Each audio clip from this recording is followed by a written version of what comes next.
Hello, everybody, and welcome to the Full Potential Show. I'm James Rick. This is your number one non-boring source for personal development. And today on the line, on the Skype line, we have our special guest, Tom Butler-Bowdon.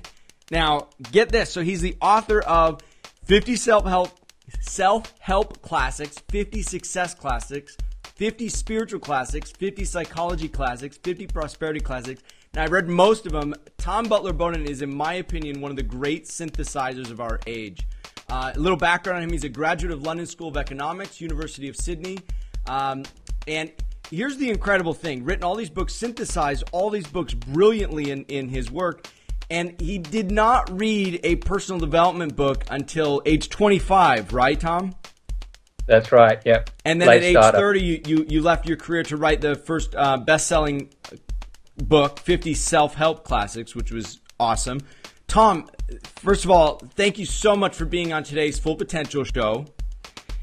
And secondly, you just went on a rampage after you read your first self-help book. What was it that caused you to go down this path so full steam ahead?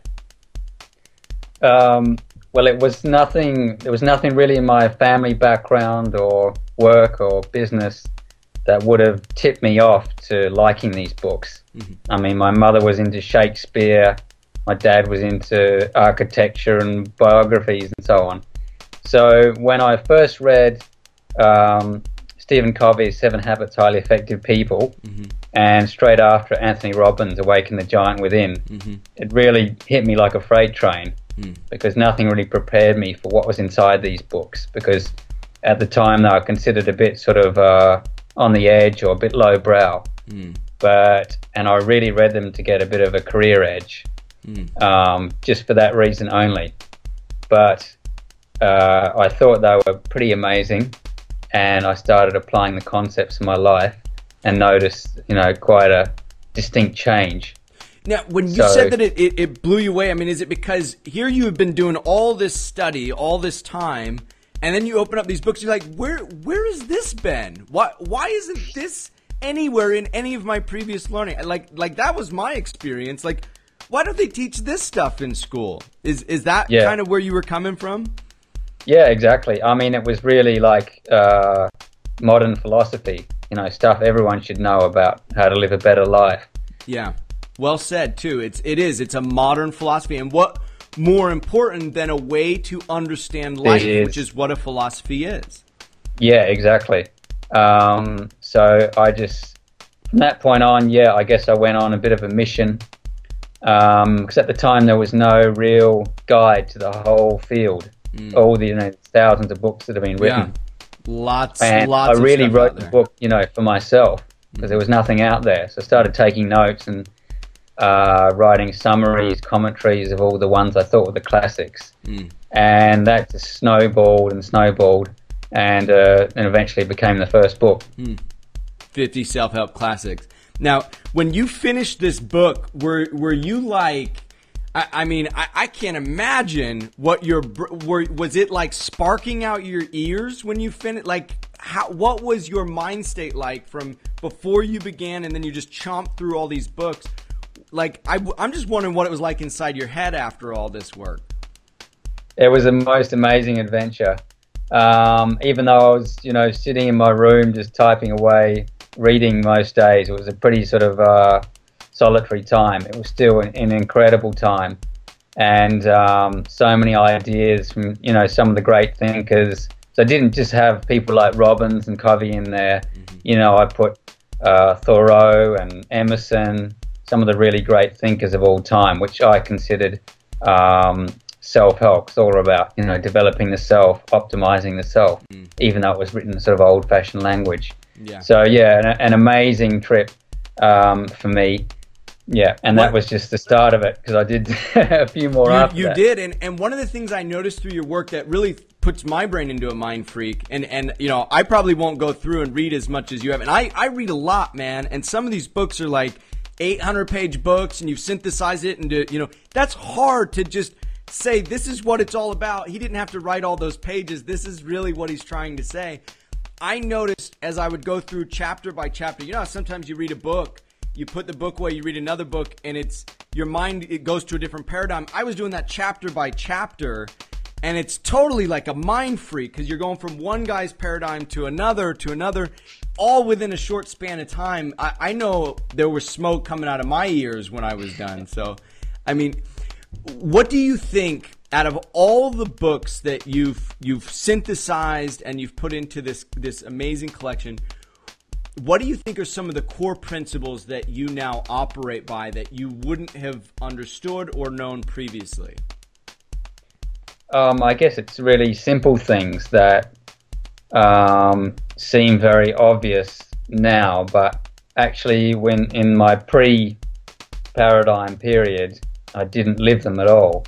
I mean, I think I used to be a slightly more cynical person, a bit too willing to doubt or question or make judgments.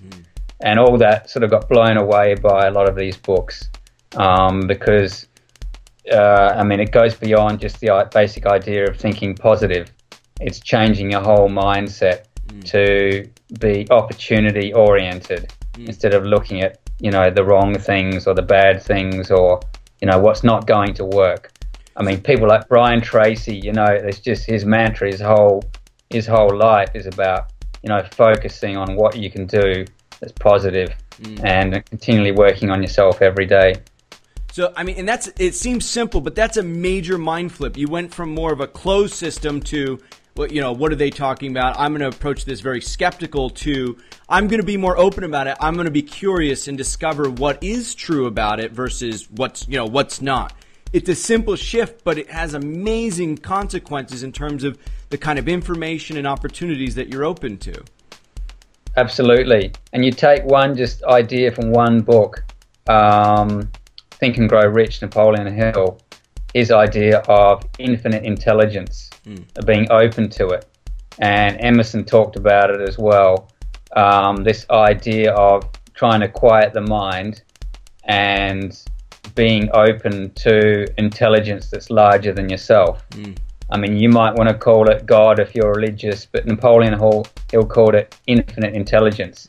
And, some of the great inventors just had this ability to quiet their mind and go into a state where they're open to ideas, open to new things, and from that comes their very best ideas, which can change their life. So that's interesting. You're saying that this mental shift that you had to being open to ideas not only opens you up to other people's ideas, but it actually opens you up to the divine source, the infinite intelligence, the walla walla woo woo, whatever you want to call it.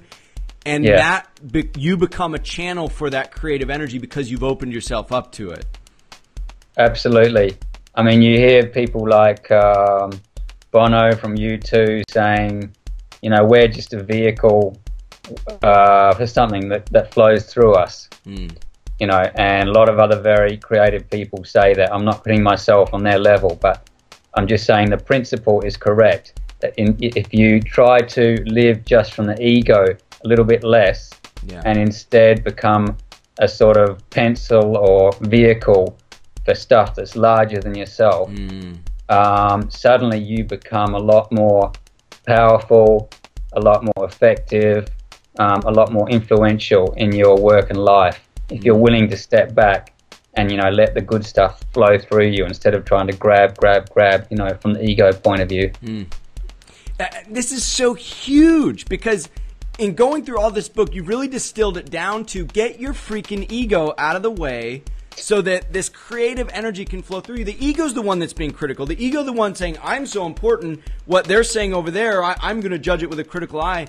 You've come from this academic background where that's sort of the norm. I mean, it's the paradigm to be skeptical. And there's nothing wrong with that per se. But if the ego gets in the freaking way, then all that creative energy and divine creation that could flow through you and is spontaneous energy is not going to have an outlet through you because you're the obstruction. And you're saying that out of all these books that you've read, that's the biggest piece that you picked up on, getting your ego out of the way.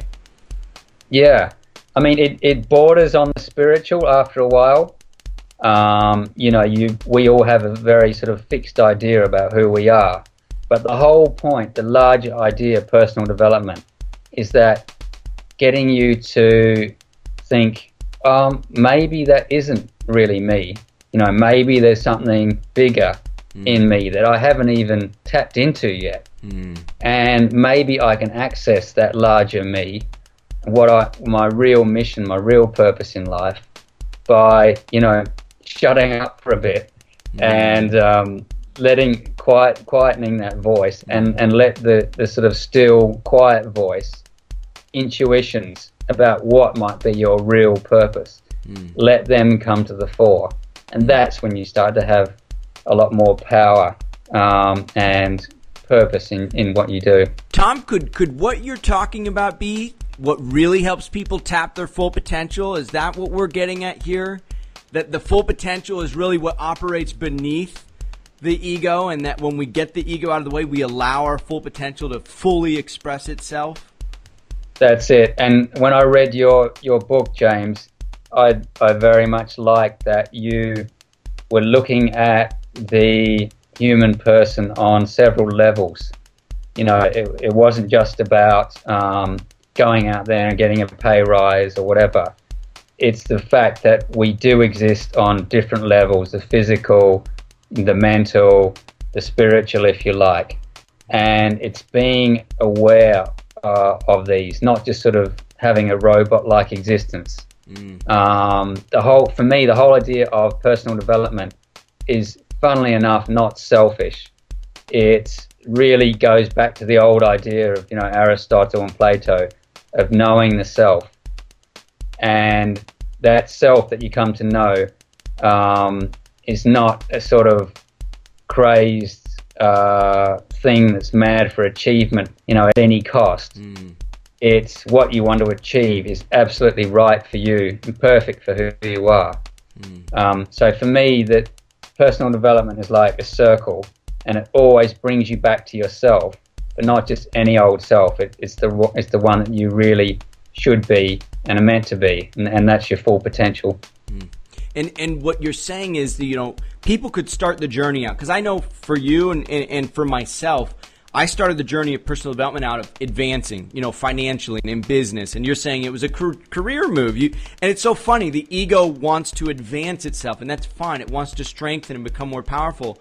But I like what you said. It's a circle that you eventually come back to yourself, because as you're developing yourself personally and you're truly seeking to develop yourself personally, you come back to who you really are, and you become a new person, if you will, operating this exterior, this physical, but now you've developed it, and now it's your tool, because now you're operating from a less obstructed perspective. And I know that's really deep, but I mean, that's really what it means to come full circle, isn't it? To start operating from more of your essence, your core, that, you know, whatever you want to call it, the infinite intelligence or whatever, is your sort of eternal energy. And the more you can become an instrument and less an obstruction, the more freely you are to create and express your power. Yeah, absolutely. People who are not really into this field much sometimes have a perception that it's a bit too focused on the self and selfishness. But it's exactly what you're saying there. It's about bringing out, you know, the very best in you that's larger than you. Now, Tom, what can we offer as far as guidance on how to access that deeper self? Because I think there's so many people that start out in the personal development and they have the best of intentions, and sometimes it ends on just, you know, raising their social status and just being successful financially. And it really does take effort to dive deeper and to find more of that trueness, that core, that less ego-ness, if you will. What do you think worked for you in getting to that root? Because I really do feel like you're coming from the core when you say this. So are you, I mean, you've got to be, you're so aware when you read these books. I know you're not just regurgitating information. You're really giving a new distinction on the information because of that high level of awareness. So what do you think worked for you to get down deeper past sort of the layers that sometimes obstruct people's perspective? Well, I practice meditation just as one technique has been very powerful of trying to reduce all the sort of petty demands and wishes of the ego and letting that more powerful self come through. And in fact, I mean, people think, oh, it's a bit sort of woo-woo or Eastern or whatever, but I can tell you that closed off the normal thinking rational mind and, you know, let the real intuitions about, you know, what I should be doing, let them bubble to the surface. So that's one thing, meditation, that I would recommend to everyone. And can the other obvious tip, ones. Tom, on what kind of meditation you do and how you go about it? What is the actual technique? I mean, for many years it was just my sort of homemade version, you know, which is having a bit of quiet time when I came home from work, breathing exercises, just very basic things like that, not belong to any particular tradition or technique. In the last couple of years, I've tried more formal types of meditation like Zen and Indian types and Buddhism, all very powerful techniques that, you know, go back thousands of years. And the one I've been involved in most recently is called Diamond Way, and it's incredibly powerful. People have been sitting in caves refining these techniques, you know, for thousands of years, and all we have to do is, you know, join a local group or pick up a book about it, and we can learn it relatively quickly and gain all this wisdom for ourselves. And it's called Diamond Way. Yeah. I think they have groups in California, quite a few all around the States. In a nutshell, what is different about Diamond Way than, say, just kind of chilling out and relaxing after work? Well, it's a type of meditation, the sort of contemplative one, where people go into a monastery and just, you know, chill out and be close to nature. This one's a lot more active. It's for people who live in the real world and who are trying to achieve things and, you know, bring benefit to all beings. It's just the catchphrase they use. And again, when you hear a phrase like that, do things which bring the most benefit to the most beings, you think, oh, it's a bit pie in the sky. But actually, when your focus is on that, what it means is that what you do in your own life and your work, you know, it ratchets up to a new level because you're so motivated to achieve that. Yes, you know? Yes. You're not just providing a service or a product. You're looking at it and you're saying, how can I make this so good that I'm providing the most benefit, the most value to the people? And that, I mean, to me, that's the most important business advice you can possibly get. How can I provide the most value to the customer? Because you're not just looking at them like a transaction. You're looking at them like yourself. Like, what value would you want to offer yourself? And so if you're coming from this Diamond Way meditation and then you're saying, how can I offer the most benefit to people? I mean, I could see how this has very practical, real-world benefits. It's not just woo-woo. Real-world benefits. Yeah. And one thing that's come out, I mean, I've spent, 10, 12 years now in this field writing those books, you know, reading hundreds of them and so on, and writing about them. And the amount of time you start to think, oh, you know, is there anything that's missing in this field? And one thing I'd just like to talk about briefly with all the people watching your show is that the one thing that's slightly underutilized in the whole personal development field is an appreciation of time. You might have heard Anthony Robbins say most people overestimate what they think what they can achieve in a year, but they underestimate what they can achieve in a decade. So if there's anyone watching this who are a bit frustrated at the pace at which their work is going or their business, and you know, or they're about to give up or something, just step back and think long, have a longer appreciation of your time frames. And what that does is makes you relax in the present and really just relax into what might be your lifetime's work. So never forget, for me, what I've discovered after a decade in this field is have an appreciation of time and thinking long and what to do. That's beautiful, man. And I think we could end on that note. I mean, just anybody who's out there and is either not started or is thinking about quitting something that's truly their passion, you know, even if you have to do something in parallel while you get it off the ground, have that appreciation for time and think long, because it'll happen. And here's the other big thing before we wrap up, Tom, and I just want to get your thought on this. I truly believe that when you're doing the work of evolution, and I believe there's a sort of a spiritual energy that operates underneath evolution, that we're all evolving and we're all trying to become better and better and better, that when you're doing the work of evolution, you become an instrument. It comes to your aid. So if you've truly taken the ego more out of the equation and you're operating from that place of use me, I'm an instrument, and you're doing the work that is truly accessing your greatest talents and gifts, that it's inevitable that you're going to be successful because you have such a force that it's not just about you, that when you're working with that force, it is your ally. And it's the most powerful ally you can have. What is your thought on that quickly before we wrap up? As Mother Teresa put it, I'm a pencil for God. She was a real Christian, but you know, the way she opened her mind up to exactly what you were talking about there, open her mind up to something bigger, just to work through her. For me, that's the essence of personal power. Awesome. All right, buddy. Well, thank you so much for being on the Full Potential Show today. Where can people learn more and get your great books? Honestly, if you don't like reading, let's just put it this way. If you don't like reading and you're not going to read 250 of the greatest books of all time, pick up Tom Butler-Bowdon's collection. Where can they get your books, Tom?